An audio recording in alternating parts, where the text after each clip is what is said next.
everyone, how's it going? Just really quick before this video starts, I just wanted to say that I recorded this last week. I just got lazy and forgot to edit and upload it, and I'm really sorry. So without further ado, this video is going to be my thoughts on the new districts that have been sort of revealed for Mirror's Edge Catalyst around the city.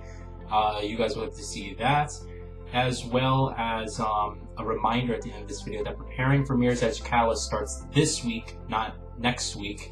Remember, I recorded this last week, so it actually starts this week.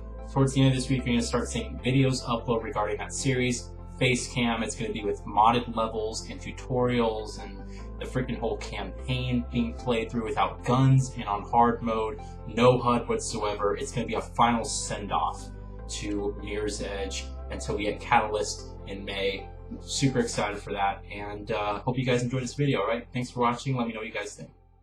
Hey guys, how's it going? So I wasn't actually going to do a video on this, so I was going to upload some more Hitman footage today. But NVIDIA's been releasing some really crappy drivers, and due to that, I have no SLI scaling currently on Hitman. And so the game isn't performing admirably to what I actually would like it to perform at. And so Hitman's kind of being put on hold until NVIDIA releases some new drivers that actually work and don't crash computers. But in Hitman's place, I thought we could do a quick video on the new Mirror's Edge details that were revealed today. Really, it was pretty much them talking about, you know, the story. Again, they're kind of detailing, okay, there's different stuff that's going to happen, but we do get a lot of good details on the city itself, which is pretty exciting. So we're going to look over the website right here. I'm going to transfer you guys over to the desktop. So we have Mirror's Edge Catalyst story, learn about the city and people Faith will encounter. Sounds pretty good. Now we just have a link here to the story trailer that we've already, you know, seen, so that's just what's here. Nothing new. All right. Talks about the districts, different districts that we're going to be able to explore. Remember that we won't have the whole city open to us from the get-go. We are going to have to unlock different districts of the city as we progress through the storyline of the game. This can actually be quite useful because it will allow us to get more personally deeper involved with the city first time around, rather than, oh, I have this big overwhelming city to explore and you'll skip a lot of parts in between. I have a feeling that they're really going to allow you to explore each district like down to the nut and bolt of it. You know, it's going to be pretty cool. So, districts. According to the fiscal year 47 census, Glass boasts close to 5 million citizens, making it the third largest city in Cascadia. Prospective visitors should read up on what the central districts have to offer in terms of sights and entertainment. Pretty cool. So, nice screenshot here. This is actually really pretty, so loving that. Next, it's going to go into detail about each district and what's important about each district. Each district sort of has a theme, so let's read up on that. Anchor. The Anchor District is one of the most affluent areas in Glass. Its many tall buildings standing as proud heralds of the powerful corporations based here. Full of the city's most popular nightclubs, young citizens make frequent visits to the Anchor for nightlife and shopping. All right. Sounds awesome. One spectacular construction project within Anchor is the gigantic Bubble Mall. When finished, the bubble will be the most opulent shopping center in Cascadia, a true monument to the success of the conglomerate way of life. I don't know if I'm pronouncing, is it Bubble Mall or Bubble? I don't know if I'm pronouncing this correctly. So we're gonna have to wait and see. But we can just take a look at the screenshots here. Unfortunately, there's no zoom button. Come on, DICE, put a zoom button here. I want to put this up full screen on the desktop. I want to do that. So I can't even save here, which is nice. Look, I can't even right-click and save the screenshot, which is kind of frustrating. But here's what I can do. I'll zoom in on the webpage. Look at that. That is gorgeous. I love how each arch direction has like a specific colorful theme to it. This is very, you know, like an aqua kind of theme, and very shiny. Again, this is like the entertainment district. You have nightclubs. I guess here's an example of one of the nightclubs you have. You got a nice little table, some cool stuff there. Pirandello, there's a logo Pirandello on the side there. And there's also a flashing orb on the top there, which is pretty cool. And just, you know, more of this different city view. So absolutely gorgeous. Love it, and love it. So pretty cool. So that's Anchor, all right? Next up, we have Downtown.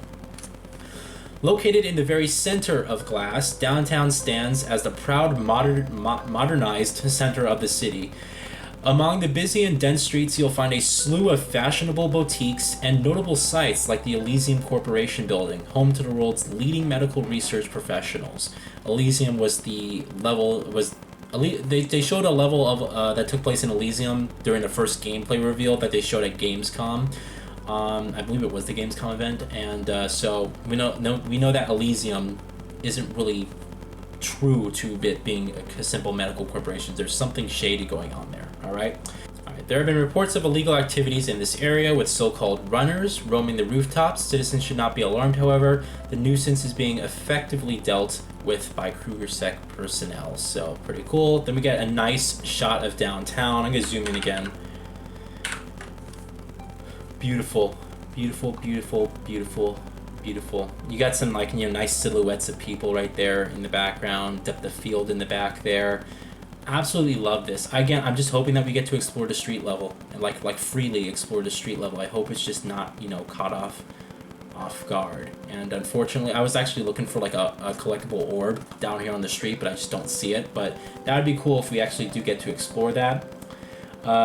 Beautiful art direction in here. We got a look inside what's going to be in here, which is pretty cool. Just more stuff, sylvan systems, things like that. Pretty interesting. Looking forward to it. This is my favorite part of the city so far. The view. A prosperous residential area dedicated to upwardly mobile citizens, Ocean Glass View, or The View, is by many considered to be the final step before getting invited to Sky City. That is interesting. If you're looking to get away from the intensity of downtown or the Anchor, The View is well worth a visit. Here, you can walk along the seaside promenade, picnic, and perhaps visit the marina. On free days, it's not uncommon to see families enjoying the beach while their children play and surf. And this is a nice little note here they left on the bottom. Note, all recreational water activities are restricted to the dedicated recreational zones, pending vehicle and employment status. Please refer to Conglomerate Recreational Policy, GLASS, for further information. That is a nice little touch that they added. Like it's like you're viewing a city pamphlet, basically. That's the element that they're giving. This is so far my favorite out of all of them. I love the pink trees, and it's white, it's clean. This kind of reminds me of like a Japanese sort of style. I absolutely love it. Now, it gives us some cool details here, all right? Sky City. What is Sky City? And I just thought of something right now, all right? So hold on one sec. Let me get something. This is the poster that I got, the signed poster. Here says lithograph. I want you to take a look at it, all right? Without the glare. Here, I'm gonna turn my monitor off so you guys can see this, all right? If you take a look at it right here, she's up extremely high in the game. She's extremely high up. And so I'm almost thinking this may be a specific view of Sky City, because you can actually see it says on the mirror's edge on the bottom. And she's extremely high in this picture. Like there's a whole view of the city down below. She's using her grapple hook. And there's all these buildings down there. I mean, she's extremely high up. So I'm almost thinking this is actually Sky City. It's literally like in the air. It's tall as hell. So that looks incredible. I'm really curious to see how this is going to transfer into the game and what we're going to be able to explore and stuff like that. Really, really interesting. So I just thought of that. That's pretty cool. Thinking about it. All right, so that's the view. So far, it's my favorite. You also have the marina here, which I think is just. It's probably like an ocean. It could be one of two things. It's probably just like a tourist attraction, ocean place, something like that. Or, I hope, it could be like an underwater facility or city even, or some underground mall or something like that, like under the ocean. That would be freaking sick. Imagine yourself, you're running on rooftops, get to go to Sky City, and all of a sudden you're just looking at views of the gorgeous city below you. But then you can take a trip down underwater, go to the marina. Yes, please, that would be freaking awesome. You got the ground, you got the ground covered, buildings covered, the sky covered, and now you have the freaking ocean floor covered. You got everything. Freaking everything. Dude, you know what? fucking do Bioshock. Bioshock with Mirror's Edge. Do it. Do it. Why not? You know, put Rapture down there. Pretty cool. Now we have factions. This continues. I'm going to highlight this so it's easier to read. So factions are, again, we have multiple different factions in the game and things like that. So the City of Glass is ruled by the conglomerate, which in turn is comprised of several powerful corporations. But it's not the only faction in town. Other groups exist. These working against the oppression, those supporting it, and those in between. All right? Pretty awesome. So we know the runners. This kind of goes into detail about all the 3 factions in the game. So the runners. All right? I don't have to highlight it. You can easily see it. The runners are a special group of voluntary off-grids who decided not to be part of the conglomerate machine. Living on the rooftops and grouping together in tight-knit cables, they race across the urban landscape, performing burglaries and courier jobs for those willing to pay. High-tech thieves, they've been rewritten, so they still have a courier element to them, but you know they kind of keep to themselves, and they're kind of just they're kind of sly. It's kind of like a fox, you know. They're kind of sly. You never see them coming, things like that. The corporate houses secretly depend on the runners for their constant scheming. Though Kruger Sect has a standing order to neutralize any runner on sight, some claim that they are not clamping down as hard on them as they could be. So it's clear reading this that the runners aren't looked at as a threat. They're just an annoyance, really, that the Kruger Sect is trying to just get rid of. You know, it's kind of just like an annoying pest. It's like, you know, it's just they're not really that important. They're kind of on the down low. All right, the conglomerate, and this is actually a picture. The picture of this woman kind of reminds me of the picture. They had some concept art in one of the trailers with a girl dressed in all white. So I wonder if this is a character that will have any significance, or if she's just here as like sort of a what would you call it? A placeholder, you know, just to show people, oh, this is like the style, and this is what the people of the conglomerate kind of look like. These really upclass citizens and things like that. The conglomerate consists of 13 corporations, each run by a powerful family or corporate house, who together rule the nation of Cascadia. Locked in a constant power struggle, the houses are prepared to go to extreme lengths to advance their positions within the conglomerate hierarchy. Among the corporations can be found the security forces of Kruger Sect, the tech specialists at Sylvine Systems, and Elysium Corp, who specialize in medical research and healthcare. So these guys own everything. They have your healthcare, they got your technology, they got your freaking police force, security protectors. These guys have everything. You have nothing. You own nothing. So pretty interesting. 13 corporations.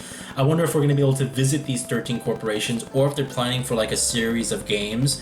We're going to deal with Elysium, we're going to deal with Sylvine or Sylvine, however you pronounce it, and we're going to deal with Kruger Sect in this game. Then the next game we're going to deal with the other ones, and then probably another game we're going to deal with more until we reach all 13 of the corporations. I wonder if they're going to do it like that. We'll have to see. Black November, right? These are the new ones that they have. These are the terrorists, as they like to call them. Black November is a resistance movement led by Rebecca Thane. I suspect that she's fully, you know, she's the character Rebecca Thane. She's under here, so it would just make sense. Once a prominent protest leader who turned to violent methods following the November riots almost 2 decades ago. Constantly hunted by Kruger Sect, Black November do what they can to terrorize the authorities and incite a general revolution among the employees. They strive to avoid civilian casualties, but lately Rebecca has been hinting that all regular employees are silent supporters of the conglomerate and the tyranny. Therefore, they too should be made targets so that they are forced to understand what their silent consent is causing. So she, even though in the story trailer that we saw, you know, she kind of comes off as a person that kind of wants to help, but she may have like a real brutal side to her. Again, I'm speculating that this is Rebecca Thane, the character. I'm speculating that. I don't know for sure, but I think it's pretty odd. They put her picture down below. She's dressed in all black like this guy up here. I just have a feeling that she's part of the, you know, Black November group, and that she is the leader of it. Not to mention, it talks about, you know, that she was in this sentence here, once a prominent protest leader who turned to violent methods following the November riots. And you remember, she actually mentions about Faith's parents. She says, your parents would be proud. And Faith's parents were involved in the riots. And so I think that pretty much confirms that she's Rebecca Thane and that she knew Faith's parents, that she worked with Faith's parents. And after the November riots, she kind of, just kind of lost it and said, you know what, no, we have to take to more extreme circumstances and we have to stop this. And she's just a real brutal leader. I just have a feeling it's like that, all right? And that's pretty much it. They're going to basically say that there's going to be new characters soon. We only have two. We have Kruger and Faith. So I think we're going to learn about... We're probably going to learn about... what's his name? Noah. We're probably going to learn about Noah. Probably going to learn about Rebecca Thane.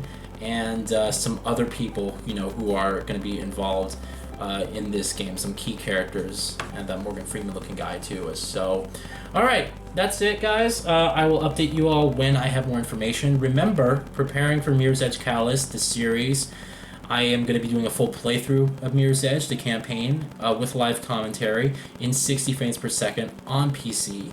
I am going to be doing a full run-through of all the time trials, and I'm going to do a full playthrough of the majority of modded levels and content created by users in Mirror's Edge. So to be honest with you guys, I completely, modded the game out already. It's already done. I pretty much have to just press play every single mod that I want to do. And I think there's over 20 mods that I installed. Not kidding. I think there's over 20 mods I installed in the game. It's all ready to go. I just have to basically record it. So next week, by the end of next weekend, I'm going to start recording it. I'm going to be uploading it. I hope you guys are interested in watching it. It's going to be freaking awesome. Live commentary. It's going to be a great send-off to Mirror's Edge, looking towards Catalyst. Hopefully, by the time I'm done with preparing for Mirror's Edge Catalyst, we'll have a beta for Mirror's Edge, or at least details about the beta for Mirror's Edge, and we're going to get it. It's going to be all awesome. So, really looking forward to it, guys. It's going to be freaking sweet. And let me know what you guys think. All right, I will talk with you all later, and let me know what you're excited about most for my Preparing for Mirror's Edge Catalyst series. You excited for the playthrough of the campaign? You excited for the time trials? Or you excited for the modded levels? All right, let me know, or all of them. So have a good one, guys. Thanks for watching. Talk to you later.